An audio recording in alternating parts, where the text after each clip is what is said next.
children. And he loved me with all of his heart. And I knew that. Every day I knew that. He made sure I knew that every day. Every day he would ask me, how can I serve you better? How can I be a better husband? How can I be a better father? Every day. The widow of Charlie Kirk speaking out publicly just in the past hour for the first time since her husband was shot and killed while speaking at a college campus event in Utah. 22-year-old suspect is now in custody in Utah for the shooting. Thursday, his casket was escorted back here to Arizona by Vice President and close friend J.D. Vance aboard Air Force Two. ABC 15's Ben Brown listened in to that very emotional speech from Erika Kirk. He joins us now here in studio. And Ben, what did you learn? Yeah, Javier, in her first public address since the assassination of her husband, Charlie Kirk, Erika gave an emotional tribute reflecting on her husband's legacy. Speaking next to the empty chair where Charlie used to sit during his popular YouTube show, Mrs. Kirk thanked President Donald Trump and Vice President J.D. Vance for their support, talked about her husband's faith, and vowed to push his message forward, a message she said will only grow stronger in light of his death. The movement my husband built will not die. It won't.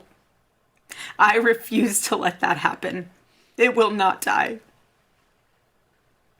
All of us will refuse to let that happen. No one will ever forget my husband's name, and I will make sure of it. Mrs. Kirk said America Fest this December will still go on as planned, as well as the radio and podcast show. Charlie Kirk leaves behind 2 young children. We're expecting Kirk to be laid to rest sometime next week, and ABC 15 will provide continuing coverage of the details. Ben Brown, ABC 15, Arizona.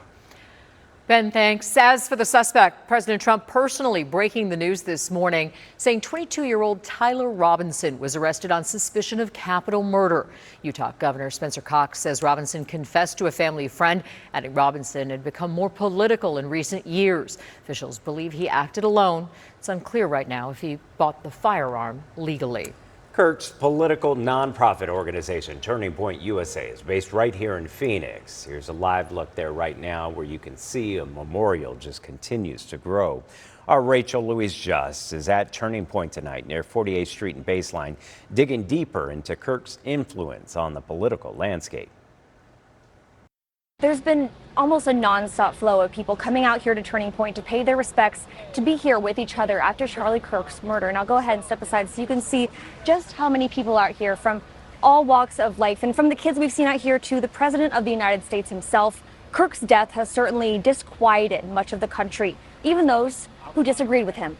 I think that what Charlie Kirk was good at was taking issue that he cared about and promoting it. Matthew Bodie, an assistant professor at the University of North Georgia, has been studying Kirk and Turning Point's influence for years. He was a jack of all trades. Kirk, as a young political figure, often spoke directly to people his age or younger. It's Kirk's outreach to youth that Bodie says will be his lasting legacy. I think I've settled on he's changed college campuses.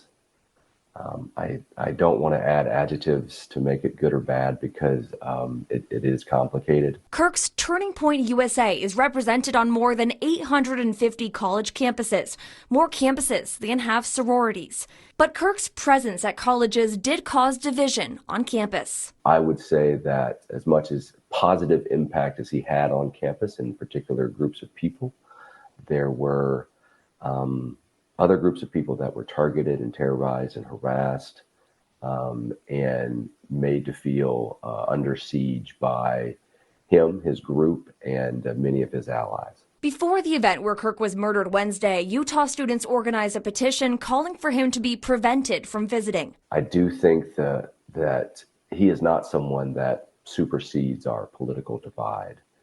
He is not someone that is going to reach all parties and unite us. Kirk pushed directly for a more conservative America. And I think since the move that Turning Point made to Christian nationalism in 2020 or 2019, that has allowed us certainly debate about the relationship between Christianity and democracy. the relationship between religious advocacy. And Kirk found innovative ways to live out his convictions, including by harnessing the power of Turning Point to turn out the vote for Donald Trump last year. I, Donald John Trump, do solemnly swear. The president himself saying Kirk was a major factor in his victory. Kirk's platform, large enough that he was able to become the face of certain issues. Some of the issues that he's talked about have been around for a while, and in Christian circles, abortion being one of them. He certainly was a leader in the debate about transgender athletes.